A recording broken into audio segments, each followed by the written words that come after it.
దేవునికి స్తోత్రం. ఆయన యొక్క ప్రేమ ద్వారా ఆకాశం పొడి సన్నిధికి వచ్చిన మీ అందరికీ యేసుక్రీస్తు నామములో వందనాలు. యెషయా 46వ అధ్యాయము 9, 10 వచనాలు. చాలా పూర్వమున జరిగిన వాటిని జ్ఞాపకం చేసుకొనుడి. దేవుడను నేనే, మరి ఏ దేవుడునూ లేడు. నేను దేవుడను, నన్ను పోలిన వాడెవడనూ లేడు. నా ఆలోచన నిలుచుననియు నా చిత్తమంతయు నెరవేర్చుకున్నదనియు చెప్పుకొనుచు ఆది నుండి నేనే కలగబో వాటిని తెలియజేయుచున్నాను. పూర్వకాలము నుండి నేనే ఇంకా జరుగు వాటిని తెలియజేయుచున్నాను. యెషయా 46, 9, 10 వచనాలు. చిన్న ప్రేయర్ చేసుకుని వాక్యం చూసుకుందాం. స్తోత్రమునైన మహోన్నతుడా, మహిమాన్వితుడా, గడ్డి ప్రకతో సైతం నువ్వు మాట్లాడించగల సమర్థవంతుడు ప్రభు. అయ్యా, గాడిదకు వాక్కుండిచ్చి ఉన్నావు ప్రభు. నన్ను కూడా ఒకసారి జ్ఞాపకం చేసుకో ప్రభు. గాడిద కన్నా హీనంగా ఉన్న నన్ను నువ్వు జ్ఞాపకం చేసుకొని నీ యొక్క వాక్యము మేమందరము కూడా ధ్యానము చేయుచుండగా వినగలిగిన చెవులు గ్రహించే ఆత్మ ప్రతి ఒక్కరికి నువ్వే అనుగ్రహించు ప్రభు. మరి నాకైతే ఏమీ తెలియదు ప్రభు. దయతో నువ్వే నాకు సహాయం చేసి నీ యొక్క వాక్యము మేమందరము కూడా ధ్యానము చేయునట్లుగా నువ్వే మమ్మల్ని ఆశీర్వదించి మహిమ పొందమని యేసుక్రీస్తు నామమున ప్రార్థన చేయుచున్నాను తండ్రి, ఆమేన్. యెషయా 46లో 9, 10 వచనాలు. చాలా పూర్వమున జరిగిన వాటిని జ్ఞాపకము చేసుకున్నది. దేవుడను నేనే, మరి ఏ దేవుడను లేడు. నేను దేవుడను, నన్ను పోలిన వాడెవడను లేడు. నా ఆలోచన నిలుచుననియు నా చిత్తమంతయు నెరవేర్చు కొనుదనని చెప్పుకొనొచ్చు.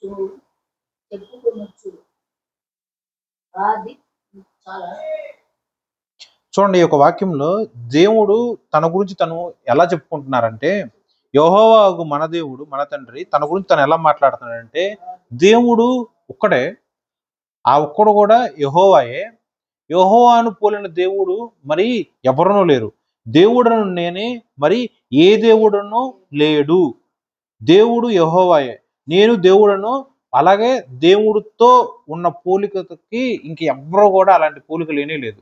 ఒక తండ్రికి పుట్టిన పిల్లలను చూసుకుంటే తండ్రి పోలిక, తల్లి పోలిక, ఇలా రక్త సంబంధికుల పోలిక అన్నట్టు మాట్లాడతారు.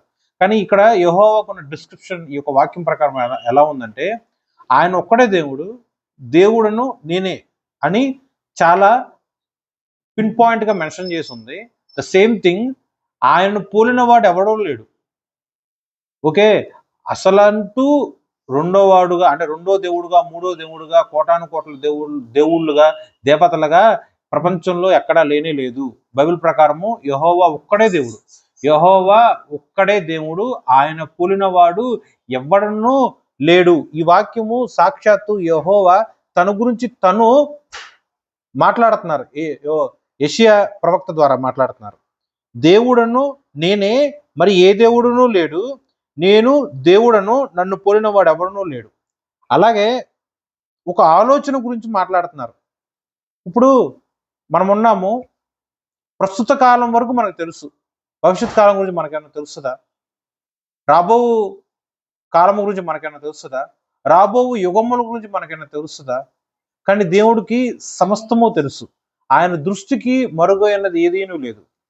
అబ్రహాము ఆ రోజుల్లో అబ్రాముగా, అంటే దేవుడు ఫస్ట్ టైం అబ్రామును పిలిచినప్పుడు 75 సంవత్సరాలు ఆయన ఇలా పిలిచి, దేవుడు అబ్రాముని ఇలా పిలిచి, ఇదిగో కానాన్ దేశానికి వెళ్ళు, నేను ఏ ప్రదేశానికి అయితే చెప్తానో ఆ ప్రదేశానికి నువ్వు వెళ్ళు, నువ్వు వెళ్ళిన తర్వాత నేను నిన్ను ఆశీర్వదిస్తానని దేవుడు ఒక నియమం పెడతాడు. అలాగే అబ్రాము తన తల్లిదండ్రులను, తన ఇంటి వారందరినీ కూడా విడిచి, తనకున్న ఆస్తి సంపదను, భార్యను తీసుకొని కానాన్ దేశానికి బయలుదేరి వెళ్తాడు. కానాన్ దేశానికి రీచ్ అవుతారు.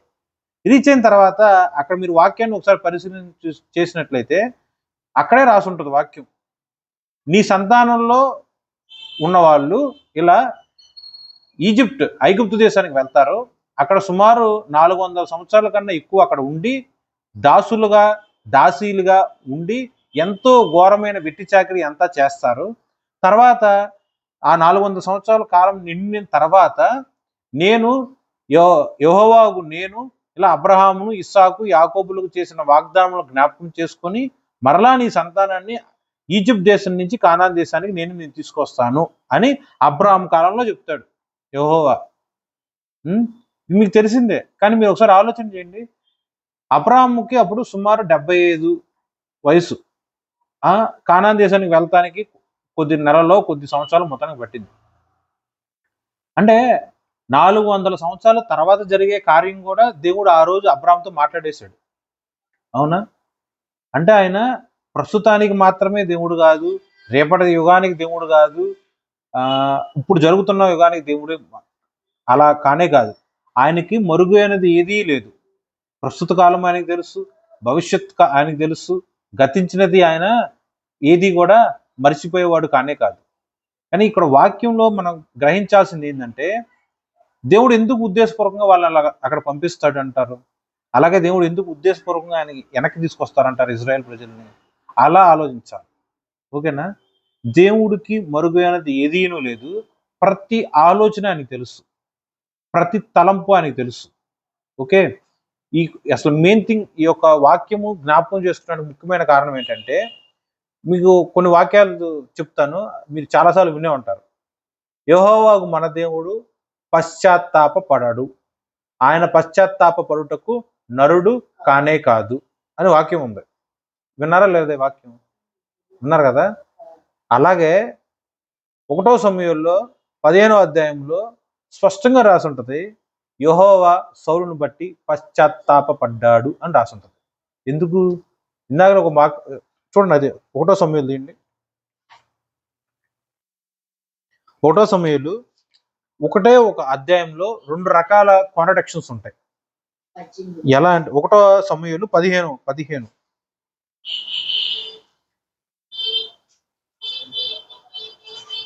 10-11లో అప్పుడు యెహోవా వాక్కు సమూయేలునకు ప్రత్యక్షమై ఇలాగు సెలవిచ్చెను, సౌలు నన్ను అనుసరింపక వెనుక తీసి నా ఆజ్ఞలు గైకొనకపోయెను గనుక అతని రాజుగా నిర్ణయించినందుకు నేను పశ్చాత్తాపపడుచున్నాను. అండర్లైన్ చేసుకోండి ఆ వాక్యం. ఇక్కడ వాక్యంలో స్పష్టంగా రాస్తుందా దేవుడి యొక్క మాట? యెహోవాకు మన దేవుడు ఒకే ఒక దేవుడు, నిజ దేవుడు, భూత వర్తమాన భవిష్యత్ కాలంలో మార్పు అంటూ లేనివాడు. ఆయన ఏం మాట్లాడుతున్నాడు ఇక్కడ? సౌలును రాజుగా నియమించినందుకు యెహోవా పశ్చాత్తాప పడుచున్నాడు. ప్రూఫ్ ఏంటి? 1వ సమూయేలు 15-11. ఓకేనా? మళ్ళీ అదే 1వ సమూయేలు 15వ అధ్యాయంలో 29వ వచనం చూడండి. మరియు ఇజ్రాయేలుకు ఆధారమైన వాడు నరుడు కాడు, ఆయన అబద్ధమారడు, ఆయన పశ్చాత్తాప పడడు. 11వ వచనంలోనేమో రాజుగా సౌలుని నియమించినందుకు యెహోవా పశ్చాత్తాప పడ్డాడు అని రాస్తుంది. అలాగే 29వ వచనంలోనేమో ఇజ్రాయేలుకు ఆధారమైన వాడు నరుడు కాదు, అబద్ధమారడు, పశ్చాత్తాప పడడు. 11వ వచనంలోనేమో పశ్చాత్తాప పడ్డాడు అని రాస్తుంది. అలాగే 29వ వచనంలోనేమో పశ్చాత్తాప పడడు అని రాస్తుంది. మళ్ళీ 35వ వచనం చూడండి. 15వ అధ్యాయం 35వ వచనంలో సౌలు బ్రతికిన దినములన్నిటిను సమూయేలు అతన్ని దర్శింప వెళ్ళలేదు గాని సౌలును గూర్చి దుఃఖాక్రాంతుడయ్యను. మరియు తాను సౌలును ఇజ్రాయేలు మీద రాజుగా నిర్ణయించినందుకు యెహోవా పశ్చాత్తాపము పడెను. చూసారా? ఒకే ఒక అధ్యాయం, ఒక అధ్యాయంలో 3 రకాల మాటలు. ఓకే, 3 వచనాలు ఉన్నాయి. ఒకటేమో 11వ వచనము, ఇంకోటేమో 29వ వచనం, ఇంకోటేమో 35వ వచనం. యెహోవా సౌలును బట్టి పశ్చాత్తాపపడ్డాడు.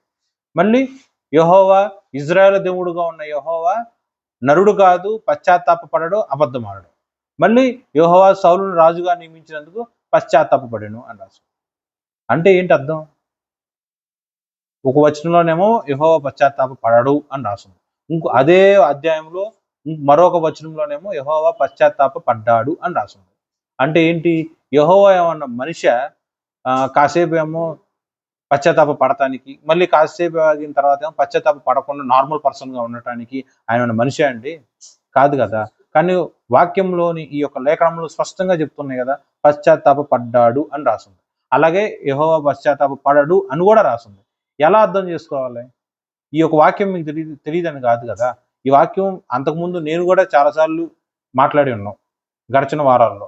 మరి ఎలా అర్థం చేసుకోవాలి? ఒక తల్లికి ఒక బిడ్డకి మధ్య ఉన్న ఒకసారి ప్రేమను మీరు జ్ఞాపకం చేసుకోండి. ఉదాహరణకి ఏదన్నా సరే చెయ్యరాని పాపం చేసి ఉన్నారు అనుకుందాం బిడ్డ లేదా పిల్లలు. ఇప్పుడు తల్లి ఏమనుకుంటుంది, కనకుండా ఉన్న బాగుండేది, ఇంత ఘోరమైన పాపం వీడు చేసేటేంటి, ఇంత తప్పు చేసేటేంటి, ఇది అసలు కనకుండా ఉండడం బాగుండేది అని అనుకుంటుందా అనుకోదా? అనుకుంటుందా?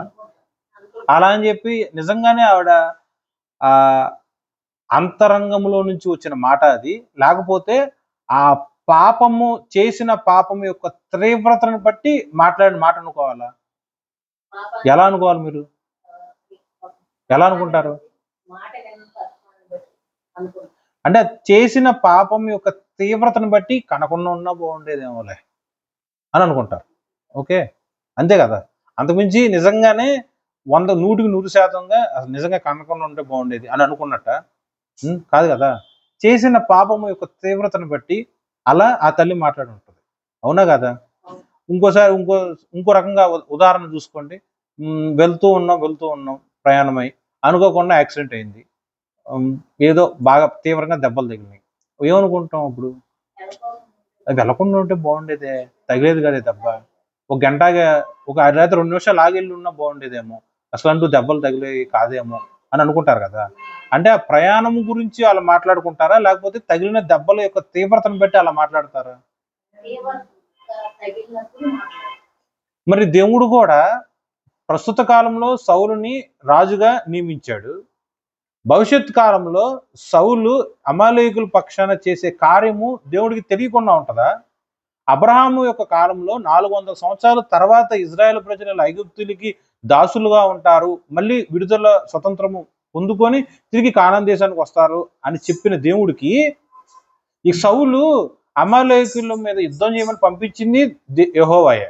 సౌలుని అమాలేకులు అంతటి కలిగిన వాటిని అంతటిని కూడా నాశనం చేయమని చెప్పింది యెహోవాయే. మరి సౌలు వాటిలో శ్రేష్టమైన వాటిని అట్టు పెట్టుకుంటాడు, భద్రం చేసుకుంటాడు, చెడిపోయిన వాటిని, అనారోగ్యంగా ఉన్న పశువుల్ని చంపేస్తాడని చెప్పి దేవుడికి తెలియకుండా ఉంటుందా? 400 సంవత్సరాల తర్వాత జరిగే కార్యం దేవుడు అబ్రహాం కాలంలో ఎలా అయితే చెప్పాడో, అలాగే సౌలు యొక్క కాలంలో కూడా సౌలు తర్వాత అంటే భవిష్యత్తులో సౌలు ఎలా ప్రవర్తిస్తాడు అనేది దేవుడికి తెలియకుండా ఉంటుందా ఏంటి? ఆయన నిన్న నేడు ఒక్కటే రీతిగా ఉన్నాడు. అందుకే ఈ యొక్క మూలవాక్యంగా మాట్లాడుకుంటున్న ఈ యొక్క యెషయా 46లో ఇంకోసారి చదువుతాను చూడండి. 46:9-10లో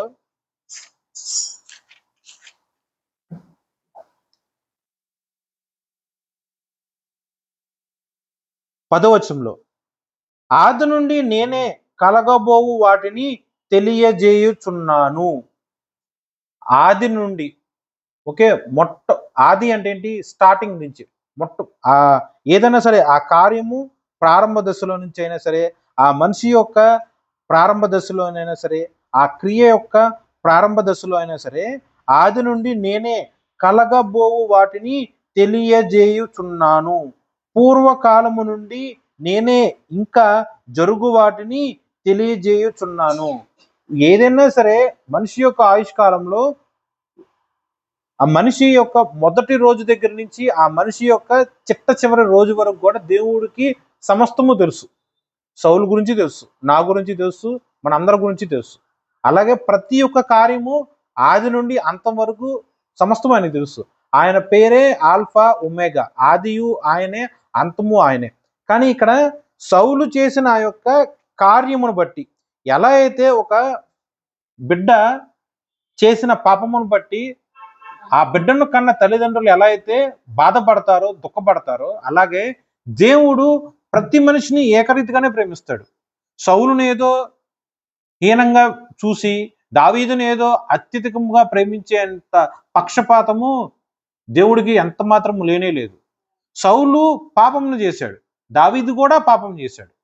కానీ సౌలు చేసిన పాపాన్ని బట్టి పశ్చాత్తాపడలా, ఆ విషయమే దేవుడు బాధపడ్డాడు. దావీదు చేసిన పాపమును బట్టి పశ్చాత్తాపడ్డాడు, ఆ విషయమే దేవుడు సంతోషపడ్డాడు. అలా అని చెప్పి దేవుడికి కోపం వచ్చింది, దేవుడికి క్రోధం వచ్చింది, దేవుడికి ఇక్కడ పశ్చాత్తాపపడ్డాడు, దేవుడు ఇక్కడ అబద్ధం ఆడకుండా ఉన్నాడు. ఇలా మనిషికి ఉన్న ఎమోషన్స్ అన్ని కూడా దేవుడు కూడా కనపరిచాడు కాబట్టి ఆయన కూడా ఒక మనిషిలా తీసుకోవాలా? లాజర్ చచ్చిపోయాడు, దేవుడు ఏడ్చాడా లేదా? బిగ్గరగా కేకలేసాడా లేదా? కల్వరి కొండ మీద సిలువ మీద ఆయన ఇలా దేవుడి కోసము, తండ్రి యొక్క ఆజ్ఞ కోసము, మనుషుల యొక్క రక్షణ నిమిత్తము సిలువ యాగముగా మరణమయ్యారు. మరి కొరడ దెబ్బలు కొట్టించుకున్నప్పుడు కూడా ఆయన నొప్పి పడకుండానే ఉన్నాడా? కన్నీరు కార్చుకుండానే ఉన్నాడా? రక్తం చిందకుండానే ఉందా? ఓకే, ఆ కొత్త నిబంధన గ్రంథంలో వచ్చి మనుష్య కుమారుడు, ఈ పాత నిబంధన గ్రంథంలో వచ్చేసి యెహోవా ఆ యొక్క స్పెసిఫిక్ పరిస్థితిని బట్టి పాపము యొక్క తీవ్రత, సౌలు చేసిన పాపమును బట్టి ఆయనకి బాధ కలిగింది. ఓకే, ఆ బాధను అలా వ్యక్తపరిచారు.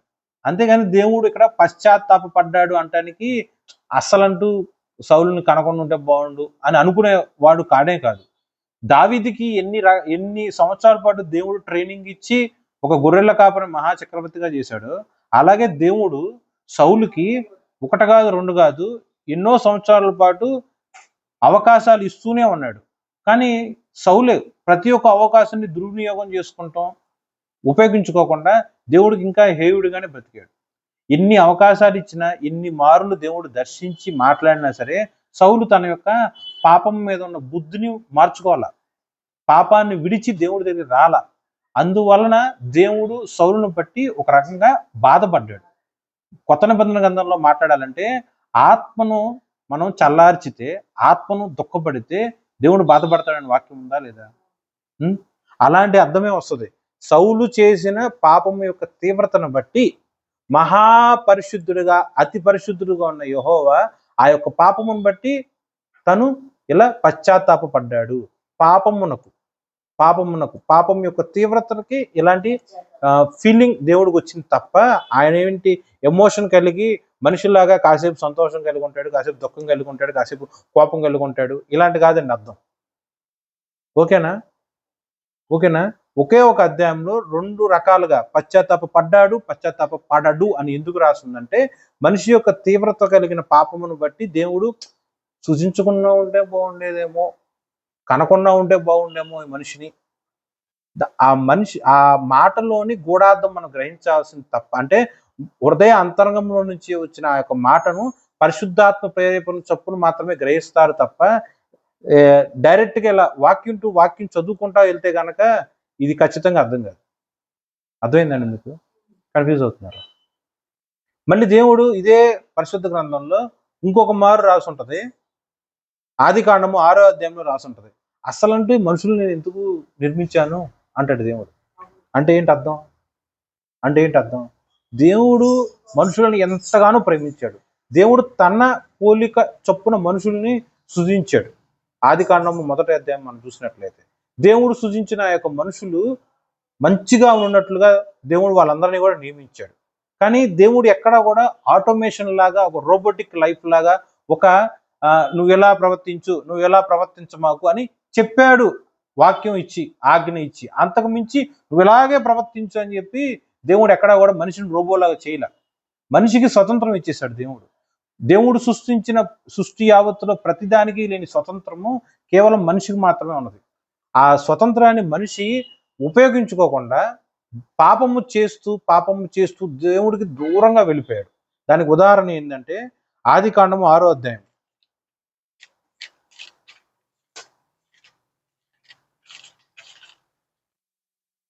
ఆదికాండం 6వ అధ్యాయంలో 6వ వచనంలో చూడండి ఒకసారి.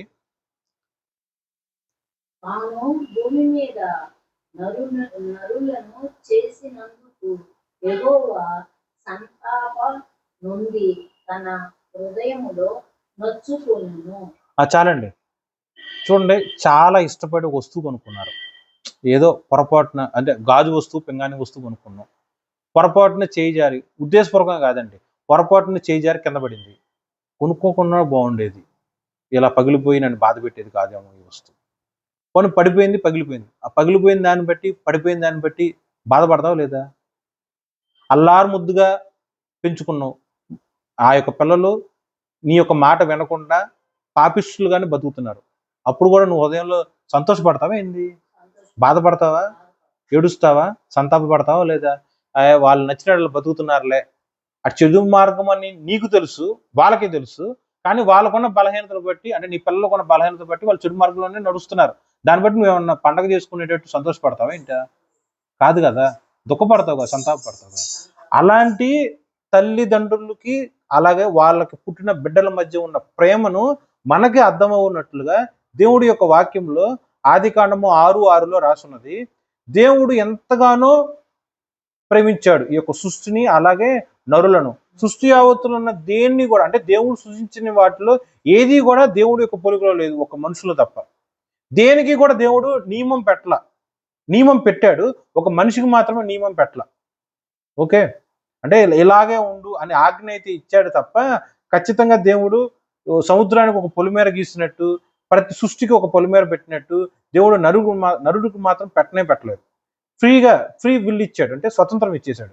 ఆ స్వతంత్రాన్ని నరులు దుర్వినియోగం చేసుకుంటూ, ఈ యొక్క 6వ అధ్యాయం మనం చూసినట్లయితే భూమి మీద ఎన్ని రకాల పాపాలు ఉంటాయో, ఎన్ని రకాల అతిక్రమలు ఉంటాయో, ఎన్ని రకాల దోషములు ఉంటాయో అవన్నీ కూడా ప్రవర్తిస్తూనే ఉన్నారు. ఆ యొక్క భూమిలో ఆ కాలంలో ఒక్క నోవాహు కుటుంబం తప్ప మిగతా వాళ్ళందరూ కూడా నీచాతి నీచంగా, ఘోరాతి ఘోరంగా, పాపాతి పాపంగా ఎంతగానో బ్రతుకుతున్నారు. దేవుడు చూశాడు వాళ్ళ యొక్క అతిక్రమణని. ఇంకా దేవుడు వాళ్ళ అతిక్రమణని తట్టుకోలేనంతగా వాళ్ళ పాపము చాలా బహుఘోరంగా ఉన్నది. అందును బట్టి దేవుడు తన యొక్క హృదయములో బాధపడుతూ ఉన్నాడు. అసలంటూ వీళ్ళని నిర్మించకపోతే, సృష్టించకపోతే, తయారు చేయకుండా ఉన్నట్లయితే బాగుండేమో. ఓకే, అంటే ఆ పాపం యొక్క తీవ్రత పరిశుద్ధుడుగా ఉన్న ఆయన టాలీ అవటానికి ఇబ్బందిగా ఉండి అలా హృదయములో నొచ్చుకునేను.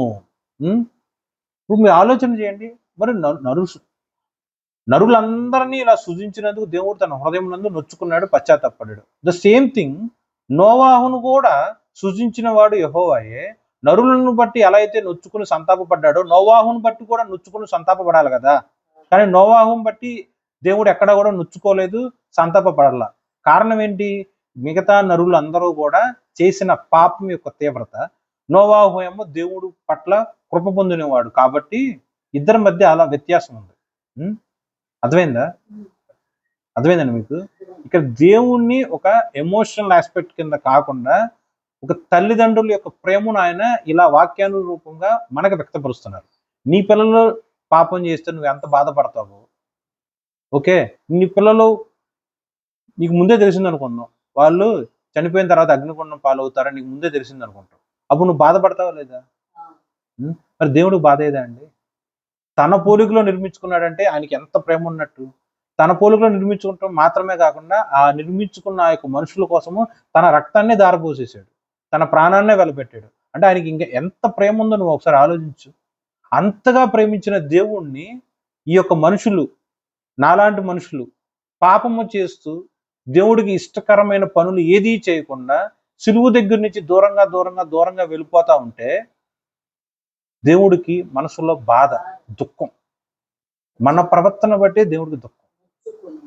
ఓకే, కానీ దేవుడికి ప్రతిదీ తెలుసు. మనము కీర్తనల కింద మీరు చూసినట్లయితే, తల్లి గర్భములో పిండముగా రూపుదిద్దుకోక మునుపే దేవుడు మన గురించి ఎరిగి ఉన్నాడు, తెలుసుకుని ఉన్నాడు.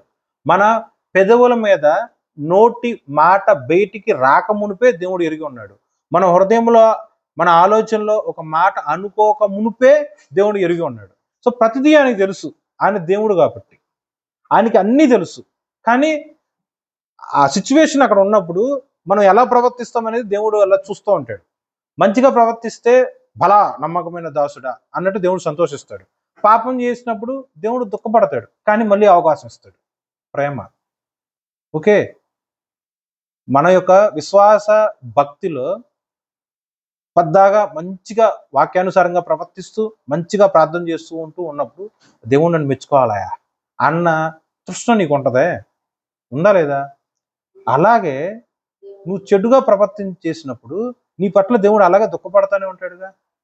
పరిశుద్ధాత్మ దేవుడు నిన్ను పదే దర్శిస్తూ ఉన్నప్పుడు కూడా, ఆ పరిశుద్ధాత్మ దేవుడి యొక్క మాటను నువ్వు చెవిని పెట్టకుండా, హృదయంలో పెట్టుకోకుండా, మనిషి యొక్క ఇచ్చలను బట్టి, కోరికలను బట్టి ప్రవర్తిస్తూ ఉన్నప్పుడు ఆత్మ తొక్కుపడుతూనే ఉంటది. ఉం? ఓకేనా? అక్కడ తల్లిదండ్రుల యొక్క ప్రేమను ఇలా అర్థమవుకున్నట్లుగా దేవుడు మనకు చెప్తున్నాడు. కాబట్టి ఈ యొక్క ఆది కాండము 6 అధ్యాయం 6 వచనంలో మనం చూసుకున్న, 1 సమూయేలు 15 అధ్యాయం 11 వచనంలో మనం చూసుకున్నా సరే, మనుషులు చేసిన ఆ యొక్క పాపమును బట్టి దేవుడు దుఃఖపడ్డాడు.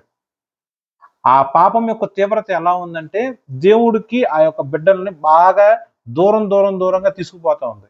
అందును బట్టి దేవుడు బాధపడ్డారు. ఏదేను తోటలో దేవుడు ఆ యొక్క ఆదాము అవ్వమ్మ గారిని పెట్టినప్పుడు ప్రతిరోజు వచ్చి మాట్లాడుతున్నాడుగా. మాట్లాడకుండా ఉన్న రోజు ఒక్కటన్నా ఉందా? ఈవెన్ పాపం చేసినా కూడా దేవుడు వాళ్ళ దగ్గరికి వచ్చాడు, దర్శించాడు. ఎంత ప్రేమ! ఆ ప్రేమను మనం, దేవుడి యొక్క ప్రేమను మనం ఎలా ఉపయోగించుకుంటాము, లేకపోతే ఎలా వాడుకుంటాము అనేది ఇంపార్టెంట్. సౌలు చూసుకుంటేనేమో తన యొక్క కోరికల కోసము, తన యొక్క ఘనత కోసము, మనుషుల యొక్క మెప్పు కోసము ఇజ్రాయెల్ ప్రజల మధ్య, అవును నేను పాపం చేశా, కానీ నా ప్రజలు చూస్తున్నారు కాబట్టి వాళ్ళ మధ్య నన్ను ఆశీర్వదించవా, వాళ్ళ మధ్య నాతో నువ్వు సమాధానంగా ఉండవా అన్నట్టుగానే సౌలు మాట్లాడతాడు సమూయేలుతో. మరి దావీదు పాపం చేసినప్పుడు అక్కడ నాతాను ఉన్నాడనో లేకపోతే భటులు ఉన్నారనో సిగ్గుపడకుండా ఎలుగెత్తి ఏడ్చి నేను పాపం చేశాను అని ఒప్పుకుంటాడు. సో ఎప్పుడు కూడా దేవుడు పట్ల మనం మాట్లాడాల్సింది యథార్థవంతంగా దేవుడు దృష్టిలో పెట్టుకుని ప్రవర్తించాలి తప్ప, మనుషులు చూస్తున్నారు తర్వాత మాట్లాడదాంలే, మనుషులు ఉన్నారు తర్వాత ఎక్స్ప్రెస్ చేద్దాంలే మన కోపం కానీ, మన బాధ కానీ, మన క్రియలు కానీ, అలా ఎప్పుడు కూడా ప్రవర్తించకూడదు. అర్థమైందండి? సో వాక్యము ఈ యొక్క హెబ్రీ రాసిన పత్రికలో రాసి ఉంటుంది, నిన్న నేడు ఒక్కటే రీతిగా ఉన్నాడు. ఆయన మనిషి కానే కాదు, మాట ఇచ్చాడా నెరవేర్పగు వరకు వెనక తీసుకోడు. ఎలా అయితే ఆకాశంలో వర్షం కురిసిన తర్వాత భూమిని తాకకుండా ఉంటుందో, అలాగే దేవుడి యొక్క మాట నోట్లో నుంచి వచ్చిన తర్వాత అది నిష్ప్రయోజనంగా తిరిగి ఆయన దగ్గరికి వెళ్ళదు. ఒకసారి మాట ఇచ్చాడంటే మాట ఇచ్చినట్టే, అది ఖచ్చితంగా నెరవేర్పు జరుగుతుంది. అలాగే ఈ యొక్క వాక్యంలో కూడా సౌలు భవిష్యత్ కాలంలో ఎలా ప్రవర్తిస్తాడో దేవుడికి తెలుసు. సౌలు ఇలా అమాలేకుల యొక్క ఆస్తిని మొత్తం కూడా పాడు చేయకుండా శ్రేష్టమైన వాటిని దాచుకున్నాడు అని చెప్పేసి సౌలు తిరిగి దేశానికి వచ్చిన తర్వాత సమూయేలుకు తెలిసిందా? కాదు కదా. సౌలు ఎప్పుడైతే క్రియ రూపంగా పాపం చేశాడో వెంటనే యెహోవా యొక్క వాక్కు సమూయేలుకు ప్రత్యక్షమయ్యి, నేను ఆజ్ఞాపించిన పని సౌలు ఆ ఆజ్ఞ ప్రకారం ప్రవర్తించకుండా నా మాటకు వెనుకకు తీసి పాపం చేశాడు అని చెప్పి దేవుడు మాట్లాడాడు. అలాగే మోషే యొక్క కాలంలో మోషే ఆ యొక్క దేవుడి పర్వతం మీద ఉండి 2 పలకల మీద దేవుడి యొక్క ఆజ్ఞలు రాస్తూ ఉన్నప్పుడు కొండ దిగువ భాగంలో ఆ యొక్క ఇజ్రాయెల్ ప్రజలు ఒక బంగారంతో దూడను చేసి పూజ చేస్తే నైవేద్యం చేస్తూ ఉంటారు, దాన బలులు అర్పిస్తూ ఉంటారు. ఓకే, ఇవన్నీ కూడా మోషేకి తెలియదుగా. కానీ దేవుడే మోషేతో చెప్తాడు, నువ్వు కిందకి వెళ్ళి అర్జెంటుగా, ప్రజలు ఇలా ఐగుప్తు దేశం నుంచి తీసుకొచ్చిన ఈ యొక్క ప్రజలు నా మాట వినకుండా ఇలా ఒక దూడను చేసుకొని పూజ చేస్తున్నారని. సో దేవుడికి అన్నీ తెలియకుండా ఉంటుందండి. సో మనం ఏది చేసినా దేవుడికి తెలుస్తుంది. దేవుడికి మరుగుగా ఉన్నట్లుగా మనం ఏం చేయలేం, ప్రతిదీ తెలుసు. కానీ ఎప్పుడైతే సౌలు క్రియ రూపంగా ఆ యొక్క పాపం చేసి పెట్టాడో వెంటనే దేవుడి యొక్క ఆజ్ఞ, దేవుడి యొక్క తీర్పు అక్కడికి వచ్చేసింది. అలాగే ఇజ్రాయెల్ ప్రజలందరూ కూడా ఎలా అయితే ఇక భూమి మీద బహు ఘోరంగా ప్రవర్తించారో, పాపంగా ప్రవర్తించారో, అప్పుడు దేవుడు హృదయం నందు నొచ్చుకున్నాడు. అలాగే మనం కూడా ఎక్సెప్షనల్ కాదు. సౌలు పట్ల ఎలా అయితే దేవుడు పశ్చాత్తాపడ్డాడో, ఆ యొక్క మానవ జాతి బట్టి దేవుడు ఆది కాండంలో ఎలా అయితే పశ్చాత్తాపడి సంతాపడ్డాడో, ఈ రోజైనా నిన్నైనా రేపైనా ఏ విశ్వాస అయినా సరే వారి యొక్క జీవితంలో ఆత్మీయ స్థితిలో పాపమునకు దాసులుగా ఉంటూ దేవుడి దగ్గర నుంచి దూరంగా వెళ్తూ ఉంటే కనుక దేవుడు మన యొక్క ప్రవర్తన బట్టి చింతిస్తాడు. తల్లి ప్రేమ, తండ్రి ప్రేమ. ఓకే, సో మన యొక్క ప్రవర్తన ఎప్పుడు కూడా దేవుణ్ణి దుఃఖపరిచేటట్టు ఉండకూడదు.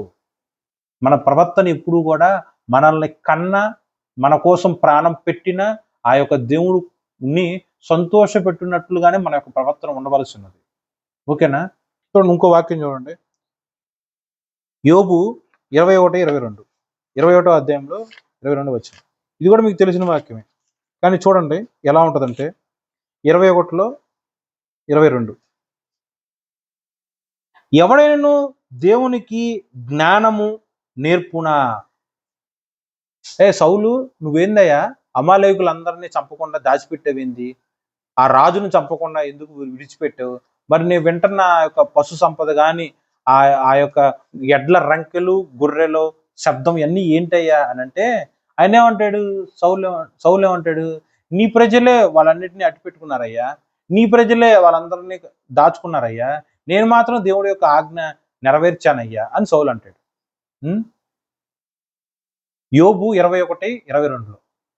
ఓకే, సౌలు ఏమన్నాడు? చేసిన పనిని, చేసిన పాపాన్ని, చేసిన తప్పిదమ్మని కప్పిపుచ్చుకున్నట్లుగా నేను దేవుడి యొక్క ఆజ్ఞ యావత్తు శిరసావహించాను అని అంటాడు. సౌలు ఎంతటోడు దేవుడికి జ్ఞానం చెప్పటానికి? అంటే దేవుడు చెప్పిన పని చెయ్యకుండా నేను దేవుడి యొక్క పని చేశా, దేవుడు ఇచ్చిన ఆజ్ఞను నెరవేర్చకుండా నేను దేవుడి యొక్క ఆజ్ఞను నెరవేర్చాను అని కప్పిపుచ్చుకుంటానికి ఒక తెలివిగా, చూడండి, తెలివిగా నేను చేయని పనిని నేను చేశాను అని చెప్పి ఒక మనిషి దగ్గరికి వెళ్ళి నేను ఒప్పించగలను. వాక్చాతుర్యత కలిగినట్లయితే చెయ్యని పని కూడా మనం చేశాము అన్నట్లు మనిషి దగ్గర ఎలాగోలా మాట్లాడి ఒప్పిస్తారేమో, కానీ దేవుడి దగ్గర ఒప్పించగలరా? దేవుడికి జ్ఞానము నేర్పగలరా? ఆయన మహా జ్ఞానం కలిగినవాడు. ఒకనొక వాక్యం రాస్తుంటది, దేవుడి యొక్క అజ్ఞానము మనిషి యొక్క మహాజ్ఞానము కన్నా గొప్పది. ఓకే, నేనేమి తప్పుగా చెప్పట్లేదు, బైబిల్లో ఉన్న వాక్యమే చెప్తున్నా. దేవుడి యొక్క అజ్ఞానము మనిషి యొక్క మహా జ్ఞానము కన్నా కూడా గొప్పది. అంటే దేవుడికి అజ్ఞానం ఉందన్న వాక్యంలో అర్థమా? కాదండి.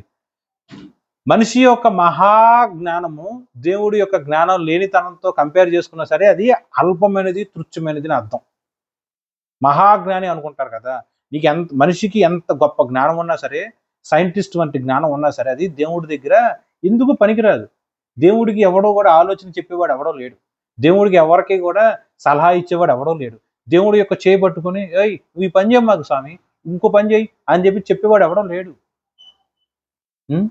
మనం చేయాల్సిందల్లా ఒకటే, పాపం చేస్తూ దేవుణ్ణి దుఃఖపెట్టకుండా, పాపం చేస్తూ దేవుణ్ణి సంతోషపెట్టకుండా, పాపం చేస్తూ దేవుణ్ణి దుఃఖపెట్టకుండా, పాపం చేస్తూ దేవుణ్ణి సంతాప పెట్టకుండా మనం దేవుడి యొక్క వాక్యానుసారంగా ప్రవర్తిస్తూ దేవుణ్ణి సంతోషపెట్టాలి.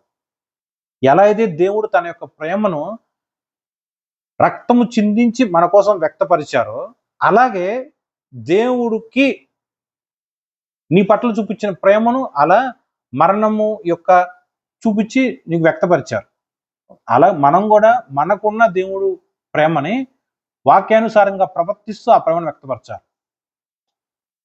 కన్ఫ్యూజ్ అయ్యారు కదా? చూడండి, దేవుడు మనుషులు ఉన్నారు, దేవుడేమో మనుషుల్ని అత్యధికంగా ప్రేమించారు. దానికి రుజువేంటి? దేవుడు తన యొక్క రక్తమును, ప్రాణమును మనిషి కోసం ఇచ్చేశారు. ఇప్పుడు మనం కూడా దేవుడి యొక్క ఎన్నికలోనికి వచ్చి విశ్వాసులుగా ఉండి ప్రార్థన చేసుకుంటూ, బైబిల్ చదువుకుంటూ దేవుడి యొక్క మందిరానికి వస్తున్నాం. మనం కూడా దేవుని ప్రేమిస్తున్నాం. మనం దేవుని ప్రేమిస్తున్నాం అంటానికి రుజువేంటి? చర్చికి వస్తేనా, ప్రార్థన చేసుకుంటేనా, బైబిల్ చదివితేనా? కాదండి. వీటన్నిటికన్నా మించింది ఏంటంటే వాక్యానుసారంగా ప్రవర్తించటం.